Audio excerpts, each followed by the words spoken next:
Brand new week means brand new gaming news, so let's get right into it.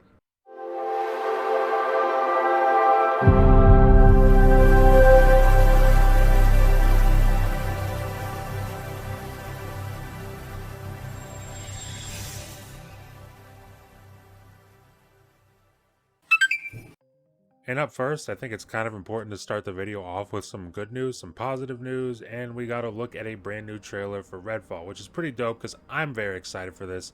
And the trailer is actually called Into the Night, which is a pretty dope name for a trailer for a game like Redfall.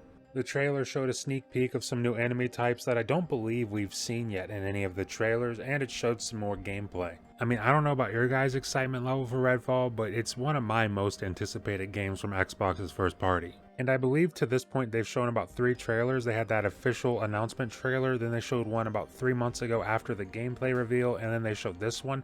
And every single trailer they've shown so far has gotten better than the last one. It's been fantastic. So I'm hyped for Redfall. I can't wait to check it out. I'm going to check it out everywhere. I'm going to be on my Series S, on my Series X. I'm going to check it out on PC. I can't wait for this game. And we also got some good news about another game coming to Xbox, or I guess in this case I should say other games coming to Xbox, as it's Age of Empires 4 and Age of Empires 2 Definitive Edition. And both of these games will be coming in 2023 apparently, with Age of Empires 2 Definitive Edition coming first, and that will be January 31st, 2023. Whereas with Age of Empires 4, all they're saying right now is that it's coming to Xbox sometime in 2023. Now for me personally, I've never been into real-time strategy, so AoE is not really my thing, but hey, if it's coming to console, maybe I'll turn it on, maybe I'll try it through cloud and see what it's all about. And honestly, who knows, maybe I'll end up enjoying it, I don't know. But continuing this theme of great news to open up this video, we've also got an official release date for Long Fallen Dynasty, and that will be March 3rd, 2023. So my birthday month, I'm really hyped about that.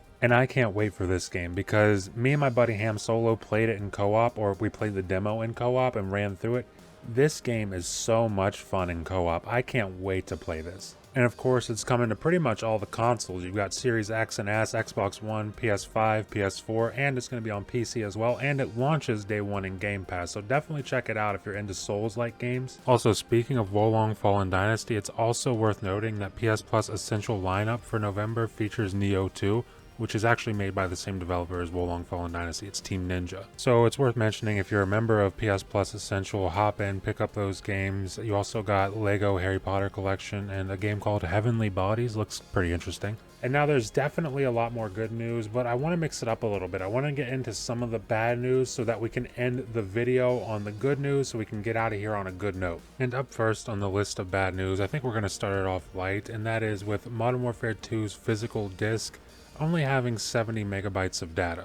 Now this is something that I can't confirm for myself because I don't own the disc version of Modern Warfare 2. I pre-ordered it digitally. But I mean, we've got reports from TechSpot, VGC, Games Radar, DualShockers, from Windows Central, all these places saying that there's only 70 megabytes of data on that disc. Now for me personally, I buy mostly digital games. Now of course there are exceptions to this rule, like there's games that I'm very passionate about that I own physically. The rule of thumb that I go by is if I'm willing to beat a game more than once, then it deserves some sort of physical presence in my collection. And then of course on top of that, you got your old games that I've got in the background over there, like PS3 games, 360 games, all that stuff. Of course I buy it physically. But when it comes to all these new games, I'm like 90% digital. But I guess in this specific case, it's just kind of a slap in the face to anyone who bought this game physically. I mean, I'm reading over here on Twitter right now. It says that if you want to play this game and you got the disc, you got to pop that disc in and download over 100 gigabytes worth of data. And on the PS5, that's absolutely insane considering the fact that every PS5 disc can contain 100 gigabytes of data. That could all be on the disc. Again, it's just a slap in the face to anyone who wanted to buy this physically. And then I think the worst news of this week, by a good margin, is actually the fact that Callisto Protocol has been cancelled in Japan. And this is due simply to the fact that they just weren't able to get this game past the Japanese ratings board. The ratings board told them that they needed to tone down the violence in the game, and to the studio's credit, they told them no, they weren't willing to compromise on it. And what I find to be so stupid about this is that when a corporation or a body of the government, or when anybody tells you that you can't do something, it has the opposite effect on the population. I mean, outside of anything illegal, you know, I'm not talking about anything hardcore or extreme. I mean, I don't know about you, but if I was a Japanese citizen and I was told that I can't play this game that I've really wanted to play for a while because it's too violent, and I knew the game was violent heading into wanting to play it, then that just makes me want to play it more. And just to bring up Call of Duty again real quick, we were talking about that a second ago. Remember in 2019 when they rebooted Modern Warfare? Do you guys by chance remember how controversial that campaign was, or how controversial it may have seemed if you just paid attention to the news? All the news outlets talking about how terrible and traumatic it was, all the game reviewers talking about it, all the video game journalists talking about it. And listen, you guys, you know, if you played the Modern Warfare 2019 campaign, there was definitely some fucked up shit in that campaign. But whenever I heard anybody talking about it, game reviewers, news outlets, game journalists, whenever I heard anyone talking about it and how I shouldn't play it, you know what it made me want to do? Play it.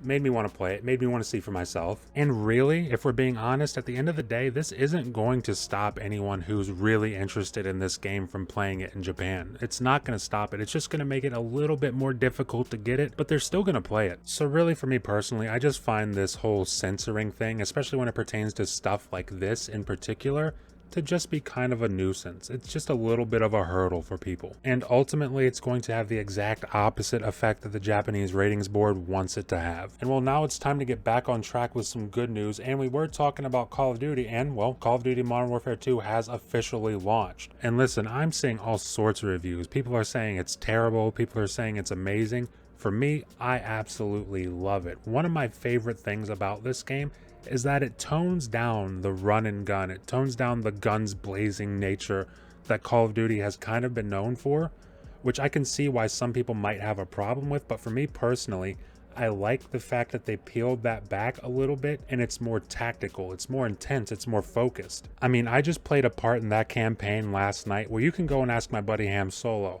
Every 5 seconds it felt like I was just gasping. I was cussing, I was saying all sorts of stuff. Like, the story is already really good in that game, at least it is to me personally. The characters are great. They brought back some of my favorite characters in all of Call of Duty, and the story is really good. But there's a point in that game where the story just ramps up to like 100, and it becomes super intense. And I haven't even really hopped into the multiplayer yet, but if it's anything like the beta, well then it's gonna be awesome. So if you are a Call of Duty fan and you're interested to see what it would be like to play a more slow-paced and intense Call of Duty, then definitely check this one out because I can't recommend it enough. And then finally, we've got a pretty huge announcement from CD Projekt Red that they are doing a Witcher remake. The Witcher 1 completely remade, built from the ground up with Unreal Engine 5.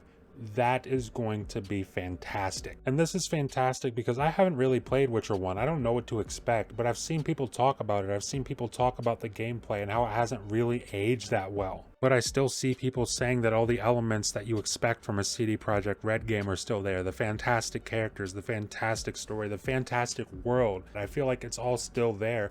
But now with revamped visuals and revamped gameplay, it's going to be much easier for new people like myself to hop in and enjoy it. So Witcher fans are definitely going to be eating pretty good. I mean, we've still got the next gen update for The Witcher 3 coming out sometime between now and the end of the year. So definitely a lot to look forward to if you're a fan of the Witcher series. I mean, there's this, and then we've got another Witcher project that they announced earlier this month that doesn't have a name yet. All we know is it's codenamed Sirius. And then we've got a new Witcher trilogy. But that's really all the news I've got for this week. Go ahead and leave a comment down below. Let me know if I missed anything. Let me know what you're excited about. Leave a like if you like the video, and please remember to hit that subscribe button and ring the notification bell if you're enjoying the content and want to stay up to date with all my content going forward. Thank you for watching, and I will see you in the next video.